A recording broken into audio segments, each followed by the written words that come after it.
will be out in front. But it has not been without incident here. Let's take a look at how he did it back in lap number 72.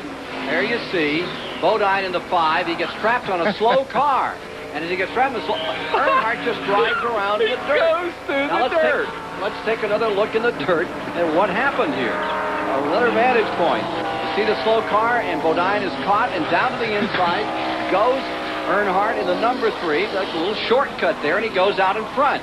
Then Bodine decided he was going to straighten things out. He went back around with that horsepower on the long straightaway. Here they are back at turn 9. This is still on tape a few moments ago. Earnhardt just leans up with a little nudge here. Along they come, side by side. They're headed back, and now once again we're going live because they are back together again, side by side. They actually touched and slammed each other up into turn number 1, but they're doing it all the way around the racetrack. Look at this, all over that racetrack, inside, outside. You're watching it live again, and that is Earnhardt up in front. Bodine is in second. Ricky Rudd is just watching it, saying, if these two guys want to beat themselves up, that's fine, I'll wait for a while.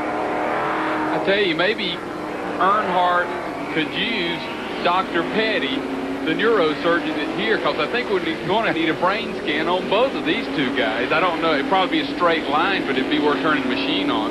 Here they are back in that long straightaway in first and second. It is now Earnhardt with the lead, and perched on the rear bumper is Bodine with Ricky Rudd back there. Look at Bodine sweep around out of that draft. That's the one place you really can get hooked up in a draft. Go back into the lead.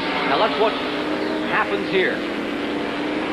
Bodine has the advantage. Here comes Earnhardt back another time. Pulls up, goes to the high side. Geoff moves up just a tad, but he wants to stay in the way. Doesn't want to give him that inside line if he can help it.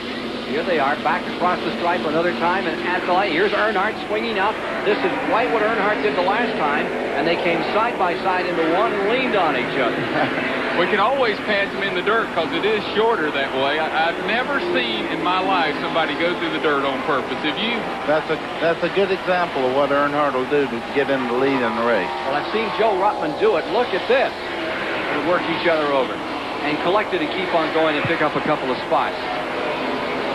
Buddy, does Bodine watch his mirror, or does he have to keep his eyes to the front? Can he watch Earnhardt try to block him, or does he have to just watch where he's going? No, he has to drive his own race now. He has to forget Earnhardt back here till he sees him upside of him. I think he could probably feel Earnhardt behind him because he's been touching him about every lap. And he is touching him, isn't he? Yeah, they're getting together almost all the time through the S's, and the way they sling those cars. I mean, you're talking about racing.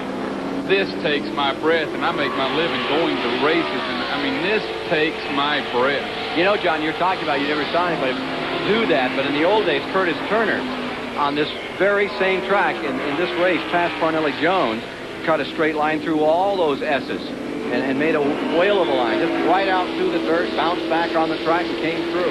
That was in 67. Ken Johnny said that was a little before his time.